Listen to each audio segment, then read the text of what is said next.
پھر حج کی ساری عبادتیں خلاف عقل ہیں، رمی ہو رہی ہے. بھائی کیا ہے یہاں پہ؟ بس ایسے ہی ابراہیم نے رمی کی، نبی نے رمی کی علیہ السلام اور صلی اللہ علیہ وسلم، تو آپ بھی کرو.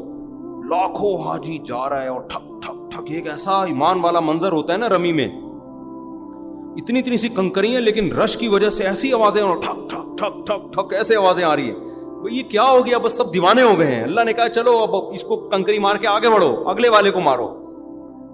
ایک عجیب منظر ہوتا ہے، اتنا تیل نکلوا لیتے ہیں اللہ تعالیٰ، اتنا پسینہ نکلوا دیتے ہیں اور اتنی مجاہدہ ہو جاتا ہے کہ اللہ کی محبت کی چنگاری پتھر دل میں بھی پیدا ہو جاتی ہے. اسے کچھ خیال آتا ہے یار ہم مسلمان ہیں، تو اس کو پھر توبہ کی توفیق ملتی ہے. آج کل کیوں نہیں مل رہی؟ بتانے والا ہی نہیں بتا رہا ہوتا کہ ہم توبہ کے لیے آئے ہیں یہاں پہ. وہ ٹریول ایجنسی نے شروع سے گائیڈ ہی نہیں کیا ہوتا. ٹریول ایجنسی میں نے یہ بتایا ہوتا ہے کہ جاؤ گے اگلے پچھلے سارے معاف. تو جو بہن کی